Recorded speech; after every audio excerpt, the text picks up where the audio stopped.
My motivation for motivating other people, and my story, just everything that I've been through. At the age of 24, people look at you like, what have you been through, or what do you know?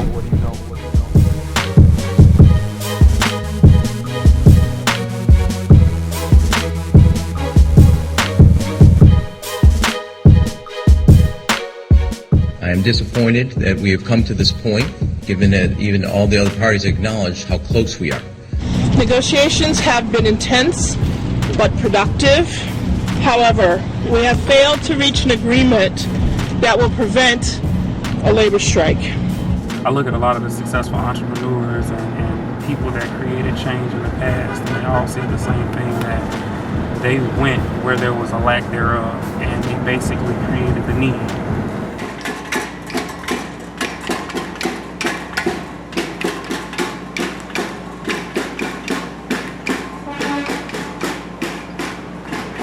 What's up, everybody? It's your boy Richard Taylor. Today's message is about using your voice, taking action. What they're doing today, I know a lot of people are seeing it and they're very excited. Some might not necessarily agree with it, but I want you to understand what's going on right now. Right now, we have the highest murder rate in the city of Chicago, and we got teachers on strike, which means that almost 500,000 students aren't in school today. The fact now is we have the power to create our change. A lot of you all saw last week, I got a chance to speak at NIU. We discussed a lot on leaderships. I got a chance to really break down and dissect some things with the student leaders at Northern Illinois University, and we had an awesome time. One of the big things that we talked about was being the change that wanted to be seen. This is when leaders are created, through times of adversities. These people have not only created a voice now, but they've been complaining for years, for decades now. I know you all are saying, well, these teachers don't really care. It's about the money, it's about the greed. What I want you to understand is that even though you do have greedy teachers, not every teacher is like that. You have people that genuinely care about the success and about the future of our leaders, of our students now.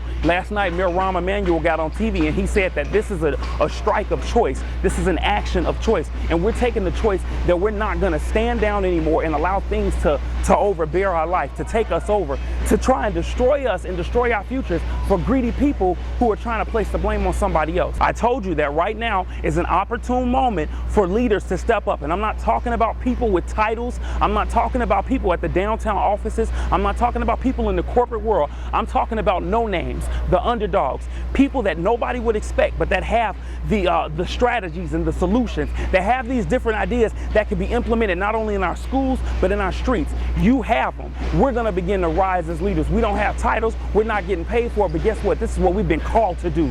This has been our destiny since we were born. This is something that we were called to do. So it's our time to step up now. One voice, all it takes is one voice for you to get motivated, for you to have that power to go out and fight these different things, not only with your voice, but with your gifts, with your brain, with the things that you have been given, that you've been born and blessed with.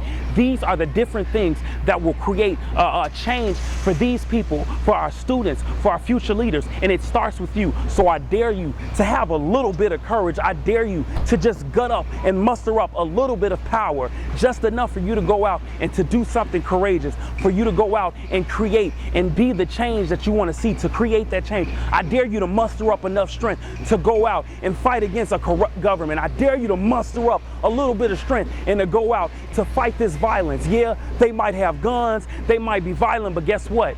There are power in numbers, and there's power in your voice. There are power in your actions. I dare you to act like you got a little bit of authority over these next few weeks as we go and as we fight these different things, like the violence, like the crime, like the students not being in school. I dare you to muster up and stand and be courageous like these people are today. I dare you to muster up some strength. So all my speakers out there, I dare you to get together. Stop competing with one another to see who has the best voice. For all my teachers, I dare you to come together. For all my facilitators, for my administration, I dare you to come together.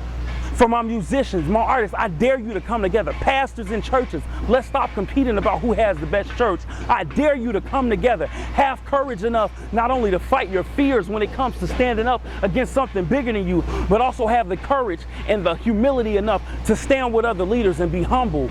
You have the resources, you have the ideas, you're visionaries, you're leaders. Our kids are sick, our kids need better education, our kids are dying day in and day out. This is your time, this is your chance, and this is your opportunity to step up as a leader. Because like I told you before, this life isn't about just us. We have to go out and in turn be able to change and help the life of somebody else. When I was talking to the kids at NIU, I gave them the story about Patrick Willis. He's a linebacker for the San Francisco 49ers. This dude didn't have everything that he needed growing up, but he knew that he wanted to play football. He had a love for the sport. Patrick Willis said he took a pole and took cinder blocks and he put them together and he started bench pressing. He would take heavy objects and he would lift and he would lift and he would lift until the point that he got so strong that he was able to do different things. He got to a point where he realized that it's not about what he had, but how he used what he had. Hear what I just said? It's not necessarily all the time about what you have, but how you use what you have, how you utilize the gifts and the talents that you have. This is what it's about today. So these teachers said, you know what? We don't necessarily have everything that we need, but guess what they did? They created a voice today. They created a voice today. So I dare you to get up and do the same thing. Like I said, this episode of Getting Over the Hump is simple. Creating your own change. It's easy, baby. You can do it. You have to be able to get up though, realize that you have a purpose. You got to be able to dig past that gut, past that fear, past everything that you're feeling and realize that you have a purpose. Yes, I know it's scary. It might be worrisome. You might be nervous, but guess what? You have to be able to get up and gut that up and go out here and make a change because they're standing up today for something that they believe in. It's simple, baby. Like I said, we're getting over the hump. Once again, I thank everybody for their support. I thank you for your love. I thank you for everything that you're doing. But like I said, today is about creating the change. I don't care what your position is with the teachers. I don't care what your position is with the corporate office. But if you, as an agent for change, as a leader without a title, if you know that you have a purpose, I dare you to get up, go out and be great. I will see you next week.